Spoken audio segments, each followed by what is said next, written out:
আমার প্রিয় ও স্নেহের 2026 সালের নতুন বছরে ক্লাস 4-এর ছাত্রছাত্রী বন্ধুরা, আশা করি তোমার সবাই ভালো আছো। আজ আমরা যে বিষয়টি নিয়ে আলোচনা করব ক্লাস 4-এর ফার্স্ট ইউনিট টেস্ট অর্থাৎ প্রথম পর্যায়ক্রমিক মূল্যায়নের বাংলার প্রশ্নপত্র নিয়ে। দেখো, সরাসরি স্ক্রিনে তোমরা ক্লাস 4-এর বাংলার প্রশ্নপত্রটা দেখতে পাচ্ছ। ফুল মার্কস তোমাদের রয়েছে 20, সময় তোমাদের রয়েছে 40 মিনিট। প্রথমে তোমার নাম, তারপরে রোল নং, তারপরে বিদ্যালয়ের নাম লিখে তারপরে কিন্তু প্রশ্নের উত্তরগুলো শুরু করবে। প্রথম রয়েছে, দেখো, সবার আমি ছাত্র কবিতার প্রথম 4টি লাইন মুখস্থ লেখো। আকাশ আমায় শিক্ষা দিল, উদার হতে ভাইরে, কর্মী হওয়ার মন্ত্র আমি বায়ুর কাছে পাইরে। শব্দার্থ লেখো মন্ত্রণা, পরামর্শ, পাঠশালা, বিদ্যালয়, খটকা, সন্দেহ, বিপুল, প্রচুর, বর্ণবিশ্লেষণের অভাব, অযুক্ত, ভ যুক্ত, আ যুক্ত, বয়সন্তযুক্ত অ, ক্রমাগত, করসনযুক্ত র যুক্ত, অ যুক্ত, ময়সযুক্ত আ যুক্ত, গসনযুক্ত অ যুক্ত, ত যুক্ত অ। বাক্য রচনা করো শিক্ষা, শিক্ষা জাতির মেরুদণ্ড, বুদ্ধিমান, রাম খুব বুদ্ধিমান ছেলে। 5 দাগে রয়েছে একটি বাক্যে উত্তর দাও। তুলচান শব্দটির অর্থ কী? খুব ছোট্ট কুকু। পোলিওতে কার আঙুলগুলো সব দলা পাকিয়ে গিয়েছিল? ইয়াসুকি চানের আঙুলগুলি সব দলা পাকিয়ে গিয়েছিল। বনভোজন কবিতাটিতে কারা খেলতে এসেছিল?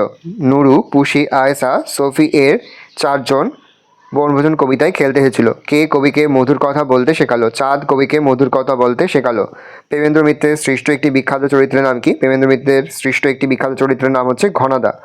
লুসাই পাহাড়ের বিস্তার কতখানি জায়গা নিয়ে?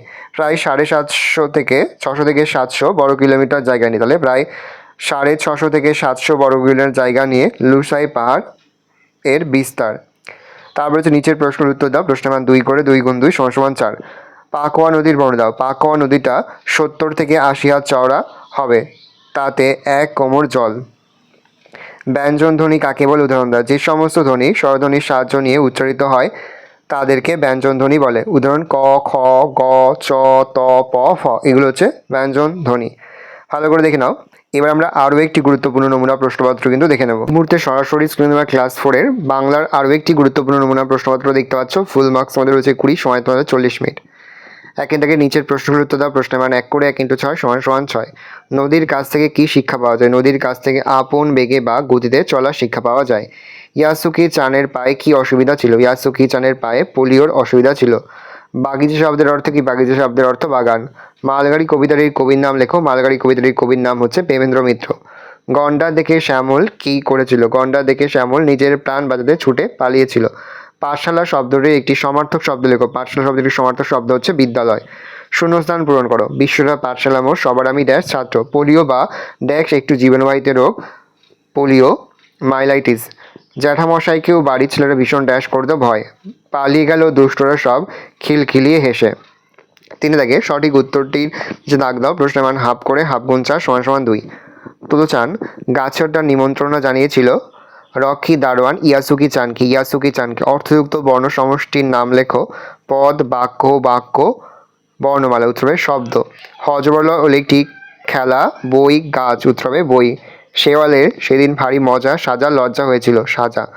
4 দাগে নিচের বাক্যগুলি সঠিক হলে সত্য আর ভুল হলে মিথ্যা লেখো। প্রশ্নের মান হাফ করে হাফ গুণ 4 = 2। অল্পপ্রাণ ধ্বনি উচ্চারণের সময় বেশি শ্বাসবায়ু লাগে, ভুল, তাহলে মিথ্যা লিখবো। রাজা রামমোহন রায় সমাজ সংস্কারক ছিলেন, ঠিক, তাহলে সত্য লিখবো। উঙো ইঙো নাসিক্য ধ্বনি কিন্তু স্পর্শধ্বনি নয়, ভুল, মিথ্যা লিখবো। চঞ্চু মানে ওস্তাদ, মিথ্যা। এক কথায় প্রকাশ করো যার মন খুব খোলামেলা, দিল খোলা। সহ্য করার ক্ষমতা, সহিষ্ণুতা। এলোমেলো বর্ণগুলি সাজিয়ে অর্থপূর্ণ শব্দ তৈরি করো।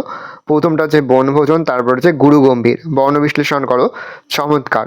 চয় হস্যন্তযুক্ত অ যুক্ত মহাসযুক্ত অ যুক্ত খন্দ যুক্ত ক যুক্ত আ যুক্ত র। মোমবাতি। মহাসযুক্ত ও যুক্ত মহাসযুক্ত অ যুক্ত বয়সযুক্ত আ যুক্ত হর্ষই। ভিক্ষা। ভয়সযুক্ত হর্ষই যুক্ত করসযুক্ত মূর্ধন্যযুক্ত আ। অর্থ লেখো। মেহনত, পরিশ্রম, বিপুল, বড়। সন্ধি বিচ্ছেদ করো। রত্নাকর, রত্নযুক্ত আকর, রত্নাকর। নগেন্দ্র, নগ যুক্ত ইন্দ্র। নাবিক, নৌ যুক্ত ইক, নাবিক। বাক্য রচনা করো। রেলগাড়ি। রেলগাড়িতে অনেকগুলি কামরা থাকে। নিমন্ত্রণ, রাম আজ আমাকে তাদের বাড়িতে নিমন্ত্রণ করেছে। ভালো করে দেখে নাও। এই রোজ টোটাল তোমাদের ফার্স্ট ইউনিট টেস্ট অর্থাৎ প্রথম পর্যায়ক্রমিক মূল্যায়নের ক্লাস 4-এর বাংলার একটি গুরুত্বপূর্ণ নমুনা প্রশ্নপত্র। আশা করা যায় প্রতি বছর নেই, এই বছর তোমরা কিন্তু আমাদের প্রশ্নপত্র দেখেই সমস্ত প্রশ্ন কিন্তু পরীক্ষাতে কমন পেয়ে যাবে। সেহেতু আজ আমরা যে দুটো মডেল কোশ্চেন সেট নিয়ে আলোচনা করলাম, এই প্রশ্নোত্তর কিন্তু অবশ্যই তোমরা খাতা লিখে মুখস্থ করে ফেলবে। তাছাড়া তোমরা এখান থেকেও কিন্তু প্রতিটি প্রশ্নোত্তরই ভিডিও থামিয়ে থামিয়ে পড়ে নিতে পারো। আর কোনো প্রশ্নের উত্তর লিখতে বা বুঝতে কোনো রকম অসুবিধা হয় তাহলে কিন্তু নির্দ্বিধায় কমেন্ট করে জানাতে একদমই ভুলবেন। আর এই প্রশ্নপত্রের সম্পূর্ণ পিডিএফ ফাইল কিন্তু আমার যে ফেসবুক পেজ রয়েছে এডুকেশন ফ্যামিলি, সেখানে কিন্তু আমরা আপলোড করে দিয়েছি। তোমরা কিন্তু অবশ্যই সেখান থেকে এই প্রশ্নপত্রের সম্পূর্ণ পিডিএফ ফাইলটা সংগ্রহ করে নিতে পারবে। দেখে নাও।